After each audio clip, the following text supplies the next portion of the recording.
Okay, so as I've said on Twitter earlier in the week, this is going to be a little weird because this isn't a album review per se, but it's more so a vlog on my views on a certain band that I'm sure many people who follow me on YouTube and on Facebook and stuff probably haven't heard of this band.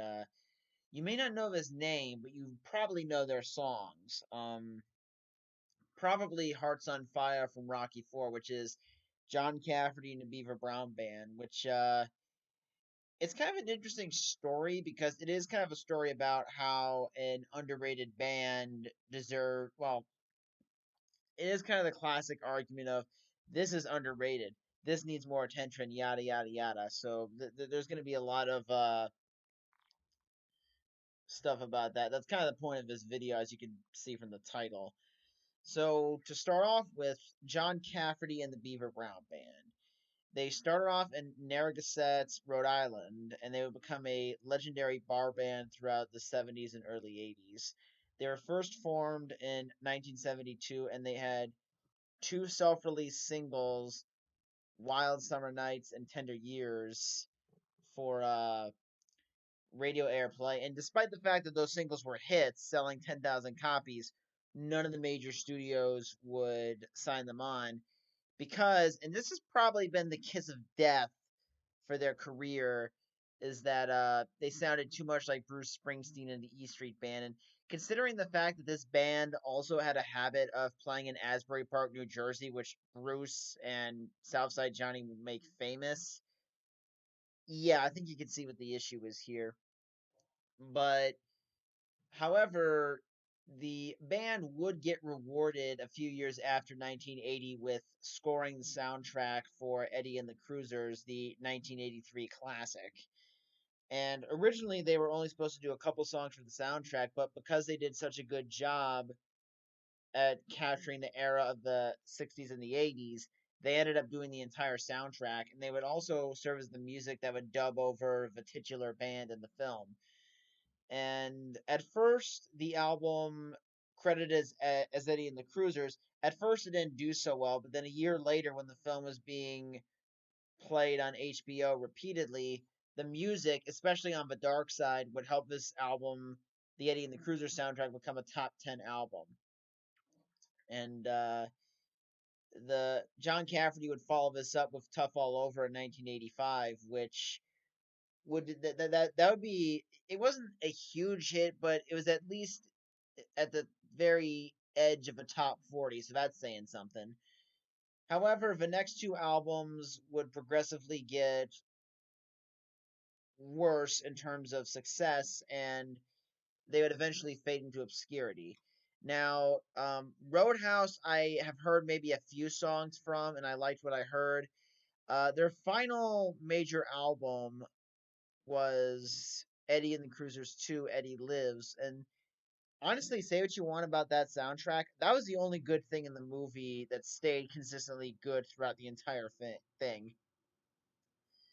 So now that we really know, I mean, John Cafferty, they still do live performances. They've been a part of some soundtracks since then, but really that span from 1980, well, technically 1980 to 1986 when they did a song for the Sylvester Stallone film Cobra.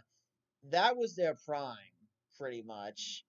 Personally, I would say their prime was 83 to 89, but that's just my personal thoughts. So, why do I think this band is underrated?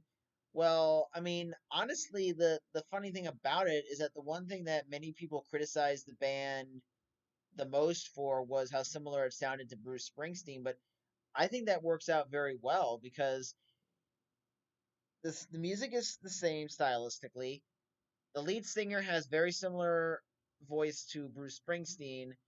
You got black guy on sax. It's like you got guitar, sax, drums, and then occasionally harmonica and stuff like that.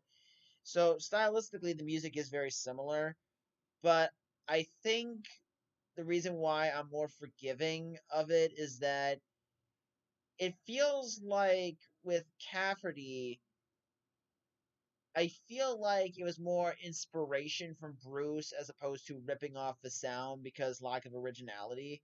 And I do feel bad that this band is not more appreciated because I feel like if someone sounds similar to another musical group, as long as they're making that style and that subject matter in a unique way that's their own, then that's fine. But if they were doing something like legitimately ripping off Bruce's music and copy and pasting a lot of stuff, then I would have issues with it. And I would argue that Cafferty, technically speaking, is almost a better singer than Bruce, largely because I think he can hit those high notes more effectively and easily than Bruce can. And I think if Cafferty had come out before Bruce's music got popular, then I think the roles would be reversed. But anyway, that is neither here nor there.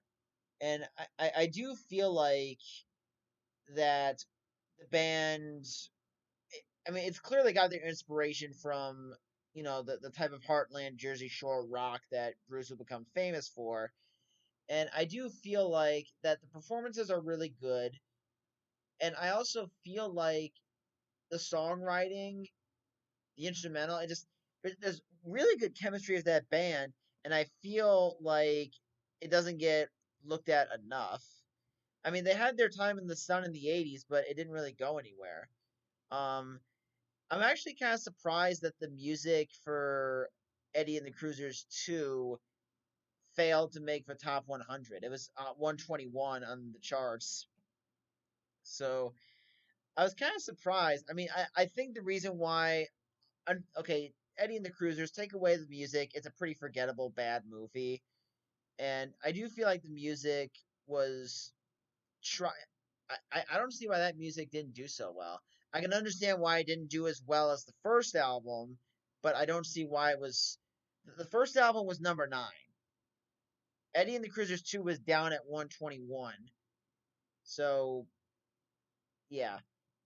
Um, I think the only other thing I can say about it is that I think the one thing, even though Cafferty does have almost pretty much all the trappings that Bruce does, I think what does kind of stifle him big time is that he doesn't really have necessarily the heart or the passion that Bruce does. So I think that's probably another reason why the Bruce comparisons weren't very favorable because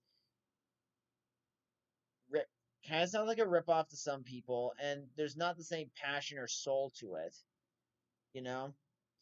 And it does. I mean, I can see why people would think Cafferty is ripping off Bruce's sound, but I feel like I feel like it's kind of. I feel like it's really unfair to not give a band much of a chance because it sounds too much like another band. Which is funny because last time I looked, a lot of executives like to rip things off that are popular at the time, so I'm not really sure why. And also, another thing is that while the music stylistically is a carbon copy of Bruce, the subject matter that Cafferty sings about, a lot of other singers at the time were doing the same thing. Seeger, Mellencamp, Tom Petty, and even Fogerty. So I don't really see why doing the same subject in a slightly different way should condemn your band. I really don't understand that. But to me, I think it's kind of funny how Cafferty kind of went the same route as his on-screen counterparts that he dubbed over.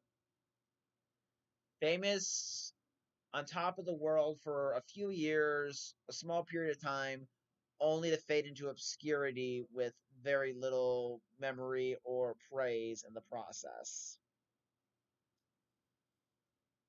And I mean people still like their music. They still enjoy their stuff, but they would never reach the heights of Bruce Springsteen or any of the other major rock acts of all time.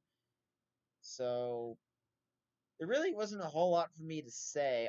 All I really wanted to say was just kind of explain the band's history and then kind of say why I thought it was a little unfair that they didn't get as much out of it in terms of fame.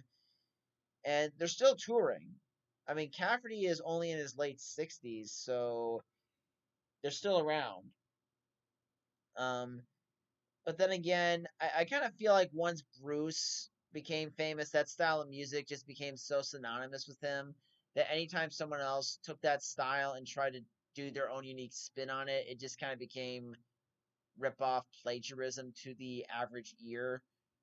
I'm not gonna understand. I'm not gonna pretend I don't get it, but I do feel like if Bruce Springsteen and Southside Johnny could come out around the same time and both receive praise, I think John Cafferty deserves to be in that conversation and deserved at least a little more praise than he ended up getting. So that's really my short vlog on why John Cafferty and the Beaver Brown Band is underrated. I really do think they're underrated because the band has good chemistry, the music's fun and catchy, the style will always be a home run if done right, and it's clear the band is doing this because they genuinely believe in the music, not because they're trying to rip off an already popular act. So I think for those four reasons alone, this band should be remembered and celebrated. And if you guys haven't heard the songs by these guys yet, I would strongly encourage you to look around on YouTube and look up their stuff.